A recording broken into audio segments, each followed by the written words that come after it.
Magandang araw po sa inyo mga kamaestro.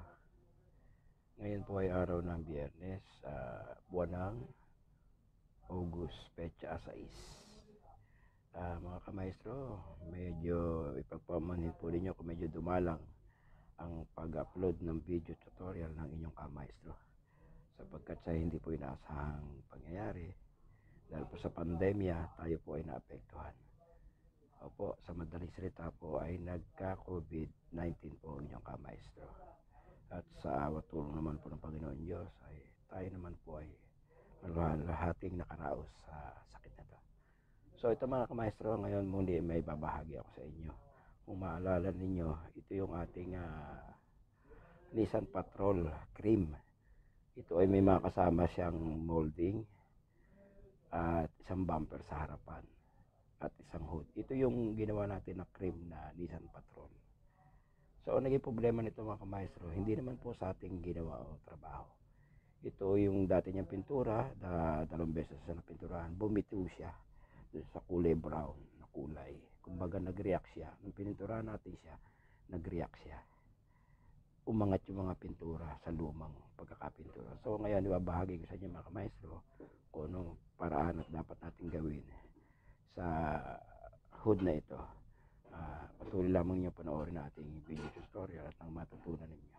Sige po mga kamaestro.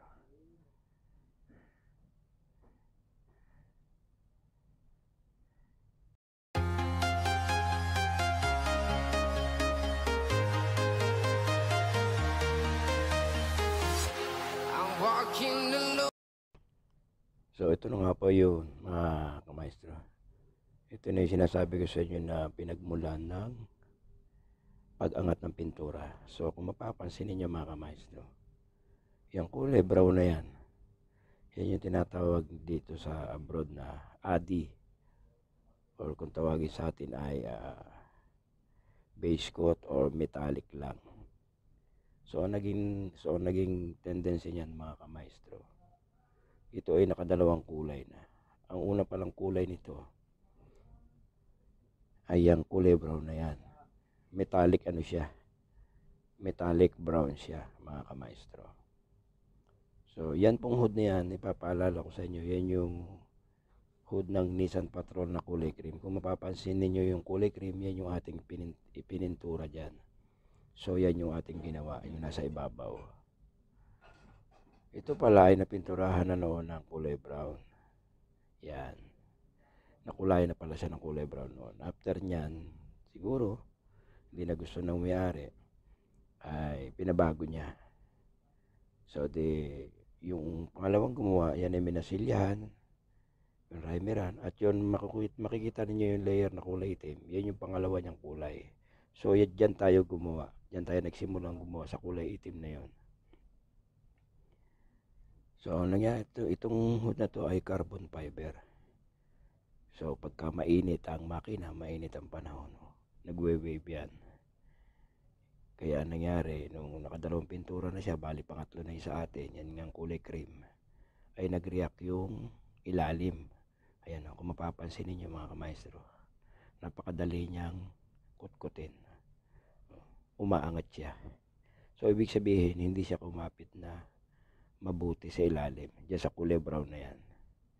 Sapagkat hindi siya, dapat kasi ang ginawa sa kulay brown na yan mga kamaestro, kung yan ay pipinturahan, liliyahin niya ng 400 or 320 saka pa-primeran. Para nang sa ganoon ay kumapit siya. Yung ipipintura ay kumapit na maayos. So, ang nangyari kasi niyan mga kamaestro, hindi na niliha yung, hindi na primeran yung kulay brown yan, maaaring niliha lang at diniretso na ng kulay. So, ito yung talagang niya, original niya. Yung carbon fiber na yan is kulay brown. Kaya kung mapapansin ninyo na parang yellow. Yan yung mga itim na yan. Yan yung kanyang mga primer. Yan yung gray, yung itim, yan yung kanyang mga primer na ginamit dyan. So yan, sinagad natin siya ng pagliliha, tinuklap natin siya lahat, minabuti natin, tanggalin ang lahat kung wala tayong maging problema para pahiran natin siya ng fiberglass na yan. Kung mapapansin ninyo, isang maliit na paleta at isang malaki na mahaba na paleta. Yan ang ating ipanghahago dyan. Yan yung ating gagamitin na fiber glass, mga kamaestro. So dyan sa atin sa Pilipinas, wala niyan eh. Ayan, pag pinahiran natin siya ng mga ganyan, uunahin muna natin yan, mga kamaestro. Hindi mo natin siya papahiran ng buo agad. Kung ano yung mga portion na malalalim muna, siya muna natin uunahin. Hanggang sa unti-unti siyang pumantay. Ayan, kung mapapansin ninyo, nabalutan na siya ng fiberglass. Sa Pilipinas, meron din yan, mga kamaestro, yung nga na medyo mahal. So, ang ginagamit na lang sa atin, na pantambak na masilya, ay yung mga polytop o yung mga magagaspang na masilya. Kalimitan naman kasi yun ang talagang ginagamit sa ating panambak. Kasi kung meron mang fiberglass sa atin, kamukha nung ginagamit namin yan, ay napakamahal. Kaya, ganun lang ang ginagamit natin, polytop. So, ayan, mga kamaestro, ang gagamitin nating panliha. Numero 80 at yung sanding block na mahaba. So, ayan, after natin siya maliha, mapapansin ninyo, meron pa siya mga hindi tinamaan ng liha. Ayan, yung mga dark brown. Malalaman nyo naman kung alin nyo ng liha at hindi. Ayan, makikita ninyo, may mga dark brown pala natira. So, ibig sabihin, hindi siya tinamaan ng liha o malalim pa yan, kaya ganyan. So, hahabulan pa uli natin yan Kung masyado siya malalim, fiberglass pa uli ang gagamitin natin. Pero kung manipis naman, pwede na masilya. So, ang ginawa ko na lang, para mas mabilis, pinahiran ko siya ng fiberglass dahil karamitan naman siya malalalim. So, ayan, mapapansin niyo, niliha ko na siya. Halos pantay na. So, ito ang gagamitin po natin mga masilya dyan, mga kamaestro. Maraming brand naman yung klase yung masilya na yan. Yan yung ating body filler. Yan naman yung ating dry guide coat. Dahil napahiran na natin siya ng masilya, papahiran natin siya ng dry guide coat black powder yan. Meron din yan. Ngayon, kung wala naman tayo magagamit dyan sa Pilipinas sa mga ganyang klase na mga materyales, dahil nga sa totoo lang, sabi ko sa inyo, napakamahal ng mga materyales na yan. Pwede rin namang mag-spray na lang kayo ng dark color. Kahit anong klase ng dark color na base coat or metallic na tira nyo, pwede nyo ipang-spray sa masilya na yan. So, kasi nga kami, ginagawa namin ganyan, pinapaahit namin yan. Powder siya na parang charcoal powder yan eh. Pwede rin namang gamitin natin yung mga uling, mga ganun mga kamaestro. Gigilingin lang natin siya ng pinong-pino. Magadudurugin natin siya mabuti para na maitiman yung mga masilya. Hindi na tayo i-spray pa ng dark color na pintura na base coat or metallic. Charcoal powder yan kung tutusin, mga kamaestro. Yan, ipapahid lang yan dyan sa binalutan natin ng masilya. Upag sa ganun, kapag si ating niliha, lahat ng maiiwanan na malalalim pala may itim niyan, ibig sabihin yun pa yung malalalim na kailangan pa nating habulan o pahiran ng masilya. Ang gagamitin natin na panliha dyan, mga kamaestro, kapag yun ay atin ang napahiran lahat ng buo, gagamit tayo dyan ng liha na numero 80 at mahabang sanding block. Upang sa ganun, makuha natin ang kadiretsuhan ng ating preparasyon. So, ganyan lang po kasimple yan, mga kamaestro. Tulad nga na sinasabi ko sa inyo, kung wala tayong mga charcoal powder block na ganyan, ay pwede na yung magpaambon tayo ng dark color na pintura. Kahit ang klase ng dark color na pintura, mga kamaestro. So, ito yung ating gagamitin na liha.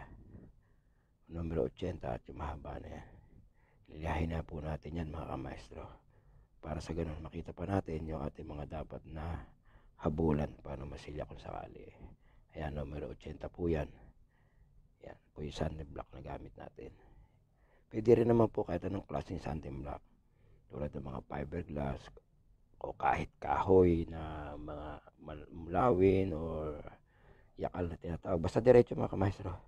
So, ang paraan po ng paglilihan yan, kunin po natin yung buo. Wag po tayo maglilihan ng putol-putol. Diretsuhin po natin. Upag sa gayon, ay makuha natin yung talagang kapantayan ng kanyang preparasyon ng masilya. So, medyo slanting lang po natin ng ating sanding block. Kung mapapansin ninyo, hindi po diretso na itinutulak ni kamaestro yung sanding block. Medyo nakapalihis po siya ng konti. Kasi kapag tinuwid po natin siya, magkakaroon po siya ng layer o mahuhukay yung masilya. Kaya medyo ini-slanting natin ng konti yung sanding block upang sa gayon maiwasan natin yung magkaroon siya ng layer o hukay. Yan, ganyan lamang po ang klase ng pagliliha. Hindi po natin kailangan masyadong pwersahin yung ating sarili. Kasi mararamdaman po naman natin sa sanding block kung alin yung part na matataas o part na malalalim pa. Sa malalim po wala po tayong magiging problema kasi meron naman po tayong ginagamit na guide coat. Yun nga po yung guide coat powder block, o pwede rin naman po na tulad na sinasabi ko sa inyo, kung wala na, mag-spray na lang po tayo na kahit anong klaseng dark color na pintura, metallic man or base. Yun lamang po pwede natin gamitin na pang guide coat. I-spray lamang po natin siya ng pambon upang sa ganun pa nagliha tayo, lahat ng maiiwanan na may kulay. So yun po ibig sabihin na yun po yung ating hahapulan na masilya. So ganyan lamang po yung ating pamamaraan dyan, mga kamaestro.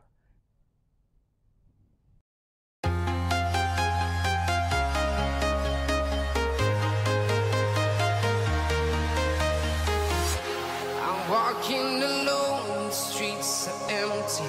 The only thing I can see is my own silhouette. I'm getting stronger, step by step. The clock is ticking, but there's no time for regrets. I've been flying from town to town, from London to Taiwan. I've been all around the globe trying to protect your soul. We are heroes tonight. We will fly above the sky. We are heroes tonight. Yeah. We are heroes tonight. We will fly above the sky. We are heroes tonight.